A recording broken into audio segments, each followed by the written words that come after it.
Olá! Hoje vamos desmistificar o que acontece quando uma aplicação precisa de sair do nosso computador e ir para a nuvem.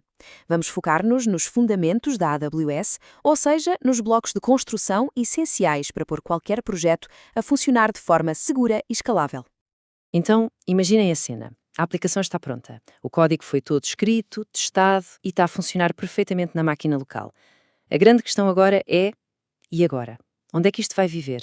Como é que garantimos que ela fica online, segura e disponível para toda a gente? É exatamente esse o desafio que vamos resolver hoje. Ok, vamos lá ver o nosso plano. Primeiro, vamos perceber as duas grandes formas de executar código: as máquinas virtuais e os contentores. Depois, vamos descobrir onde é que esse código corre, e aí entra o EC2. De seguida, mergulhamos na segurança. Quem pode aceder ao quê? Para isso, temos o IAM e as políticas. E no final, vamos juntar todas as peças deste puzzle e ver como tudo funciona em conjunto. Muito bem. A primeira grande decisão que se tem de tomar na nuvem é sobre o ambiente onde a nossa aplicação vai, de facto, operar. E aqui temos duas abordagens principais. Perceber a diferença entre elas, bem, é absolutamente crucial. E para entender essa diferença, esta analogia é perfeita. Uma máquina virtual, ou VM, é como ter uma casa inteira. Ela tem tudo, emula o hardware, tem as suas próprias fundações e um sistema operativo completo. É super robusta, mas também mais pesada e lenta a arrancar. Já um contentor, bom, um contentor é como um apartamento. É muito mais leve e eficiente. Ele não precisa de construir tudo de raiz, apenas empacota a aplicação e as suas dependências e depois partilha o sistema operativo do prédio, ou seja, do anfitrião. É esta partilha que o torna tão ágil. E essa agilidade traz vantagens gigantes. Primeiro, a portabilidade. Um contentor corre em qualquer máquina que tenha o Docker instalado. É a filosofia do constrói uma vez, corre em qualquer lado. Segundo, a eficiência. Como partilham recursos, conseguimos ter muitos mais contentores a correr na mesma máquina do que teríamos com VMs. E claro, a escalabilidade. Isto é vital para as aplicações de hoje, que precisam de crescer e diminuir a sua capacidade muito, muito rapidamente. Ok, já sabemos como o nosso código pode correr. Agora a pergunta é: onde é que ele vai viver dentro da AWS? E para responder a isso, temos de falar do pilar da base de toda a computação na AWS, o EC2. Então, o que é o Amazon EC2? Na sua essência, é um serviço que nos dá capacidade de computação na nuvem que pode ser ajustada, ou seja, é elástica. Ele permite-nos correr servidores virtuais, a que a AWS chama de instâncias. Pensem nisto como alugar um servidor na internet, mas com um controlo e uma flexibilidade que seriam impensáveis há uns anos. Mas nem todos os servidores são iguais. A AWS oferece uma variedade enorme de tipos de instância. Eu gosto muito desta analogia dos veículos. Ninguém usa um carro de corrida para fazer uma mudança de casa, certo? Da mesma forma, na AWS escolhe-se a instância EC2 certa para a tarefa certa. E esta tabela ajuda a perceber isso. Para tarefas equilibradas, como um site normal, temos as instâncias de uso geral. Se a tarefa precisa de muito poder de processamento, como cálculos científicos, vamos para as otimizadas para computação. Para analisar grandes volumes de dados em memória em tempo real, as otimizadas para memória são a escolha. E para acesso super rápido a enormes quantidades de dados, temos as otimizadas para armazenamento. O ponto principal é este: há uma ferramenta certa para cada trabalho. Certo, já temos o nosso servidor, a nossa casa na nuvem. Mas agora vem a parte crítica. Quem tem a chave? Quem pode entrar? Quem pode ligar as luzes? Quem pode mudar as coisas de sítio? A segurança é tudo. E para isso, vamos conhecer o guarda de segurança da nuvem, o IAM.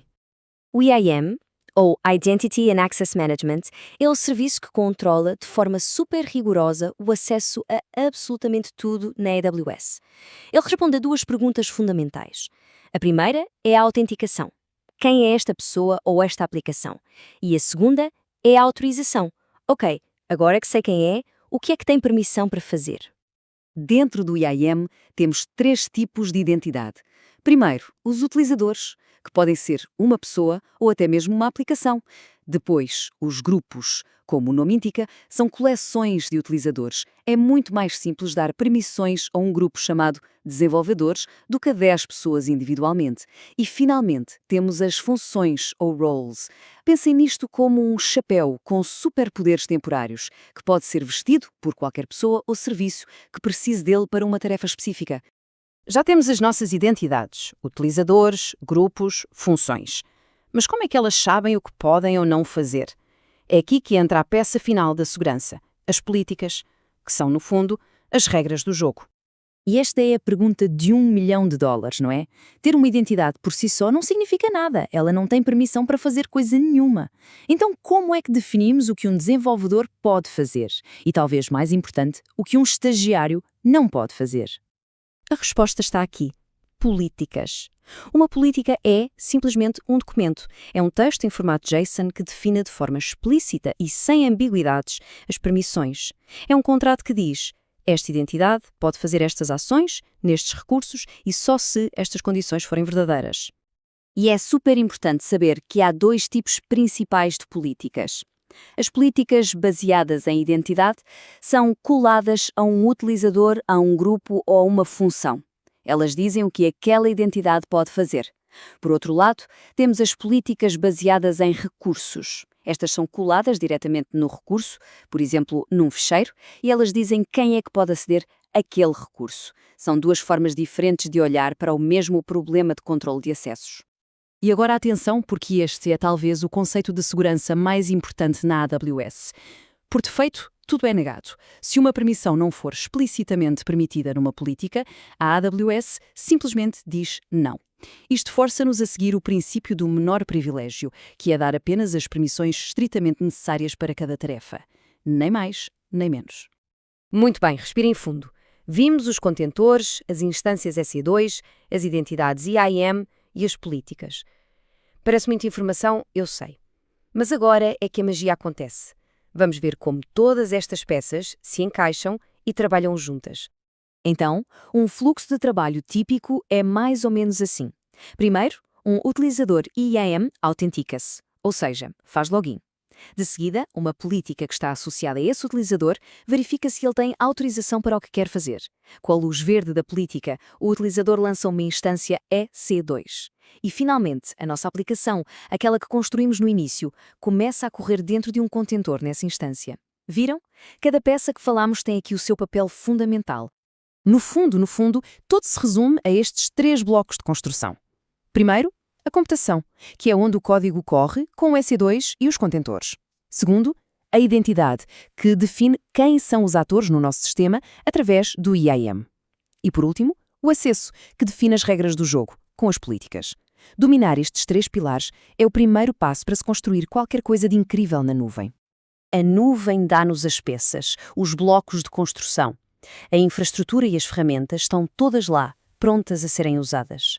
A questão que fica no ar e que nos deve inspirar é: com estes fundamentos, o que é que vai ser construído a seguir?